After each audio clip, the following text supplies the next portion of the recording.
Hi, I'm James Shillinglaw. I'm here at the Virtuoso Travel Week in Las Vegas. I'm here with Michael Moritz, who owns actually a great property in Italy called Borgo Pignano in Tuscany, and we're going to find all about that property and more on Insider Travel Report.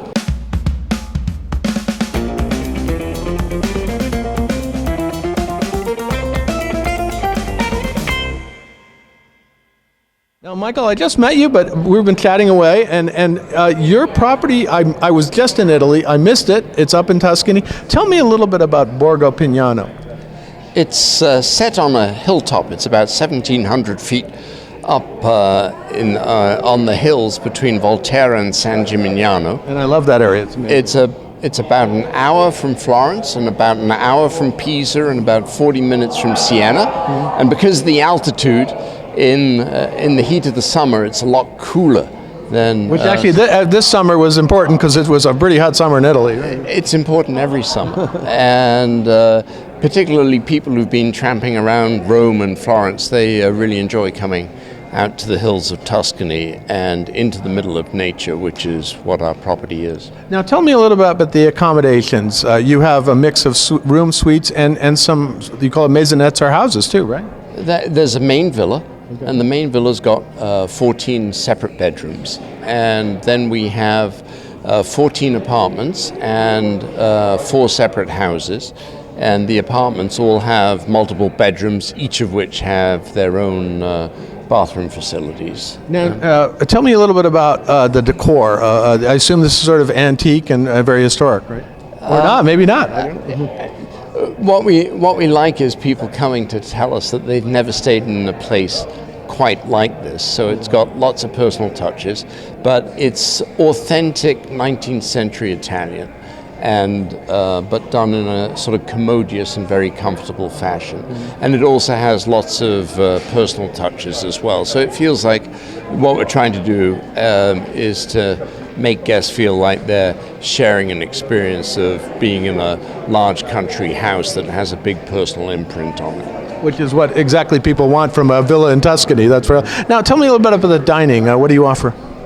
We have 2 principal dining areas. We have a fine dining area called Villa Pignano Restaurant, and then we have another more casual dining area, which is very popular with families because we get a lot of families with children, and it's al fresco and it's outside, and it's there's a pizza oven that overlooks it, and outside. You have me right at the pizza oven right there. And so those are the 2 principal ones, and then we have a medieval kitchen, an old kitchen as well, which we use for communal dining experiences, particularly in the shoulder seasons when it's a bit cooler.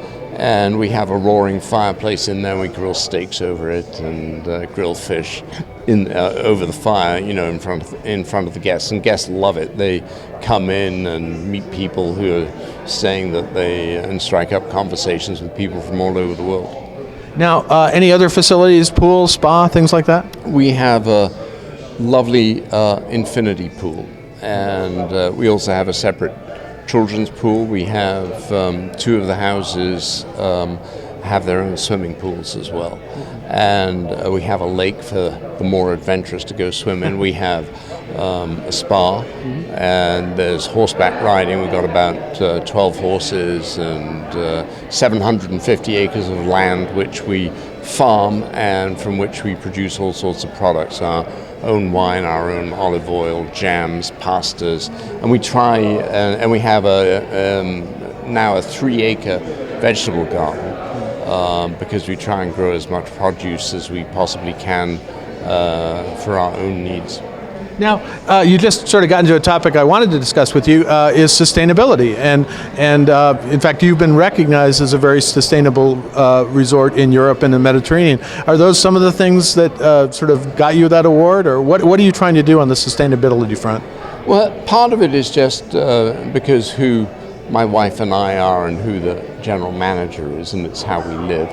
And the second is it's forced upon you by circumstance in Tuscany as well, because of the precious resources and how scarce, in particular, water is. So when we did a very complete restoration of the villa and all the other buildings, and we did so with an eye very firmly focused on being as self-sustainable as possible. So, for example, you don't see any guttering whatsoever, any open gutters, because we capture every single drop of rainwater, which is then we recycle and we use it for all the gardens. We have our own solar panels. We use compostable chips to heat the residence and heat everything else. And then we've restored all of the land so that we can farm it biodynamically without any chemicals whatsoever. We also did the first major soil erosion project in this part of Tuscany, where we've restored a fairly sizable set of fields now using swales to capture rainwater, and it's been brought back to life. So that sounds amazing. I mean, I don't know of any property. I have seen sustainable properties in Italy, but not like this. Right. Yeah. So and so we're very happy with the progress. We've still got a lot of work to do, but compared to where we were when we began this adventure, it's night and day. Now, tell me a little. You have a very interesting background, and how you end up owning a villa, a resort like this in Tuscany is pretty amazing. What is your career? Well, I grew up in Great Britain, and I came to America. You were in Wales. I was in Wales, and then I came and studied in America. And I stayed in America after I graduated from graduate school and went to work as a correspondent 40 years ago at Time magazine. And I did that for several years, and then I left and I started a little company. But then I wound up in the investment business in Silicon Valley in the mid-1980s with a firm called Sequoia. And that's the firm that I've been with ever since, and we've sort of been in the epicenter of everything that's happening in the world of technology, both in Silicon Valley and now in the last 15 years elsewhere around the world. Well, I know you wrote a book about Apple computers, right? That was in my journalistic days. That was 40 years ago. Now, how do you get from Sequoia? Obviously, something attracted you to this property. How did you find this property, and what led you to buy it? Well, as you just said, I'm a European, grew up in Europe, and we love going on holiday there, and had thought about getting somewhere in Europe and wanted a place that was warm. We always seemed to gravitate towards Italy. And then we met some people in Tuscany that we got to know, and they helped us buy this property. It's now 20 years ago, and we thought we would develop it with them, and then our paths diverged, and far more recently, in the last 5-6 years, we've run it as Borgo Pignano in the manner in which we want to run it. Now, what would you tell travel advisors who are looking to book this property for their customers? What are kind of the secrets of this property to really enjoy it? We try to provide a luxury experience in a very informal setting. It's for people who are really interested in an active life. They don't need to do much. They can lounge by the pool, or they can do yoga, or they can just chill and read, or enjoy the drinks from the outdoor bars. But then if they want to engage in horseback riding and mountain biking and pretty vigorous hiking, there are all those sorts of things to do. And also people who are really interested in food and production of and wine, I'm sure. And wine. We have kitchen classes and those sorts of things. The other thing that we spend a lot of time on is art, and so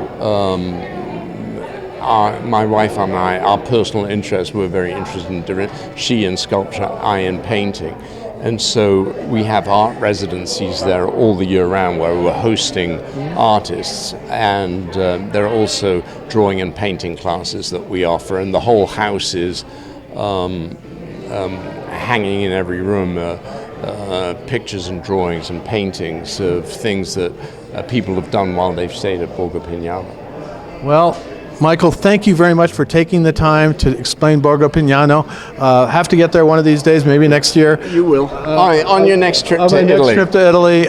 It sounds like an amazing place, and a place I'd love to experience, and also a place that your clients will love to experience once they find out more about it. And again, thanks very much, Michael. Thank you so much. It was kind of you to invite me. I'm James Shillinglaw, and this is Insider Travel Report.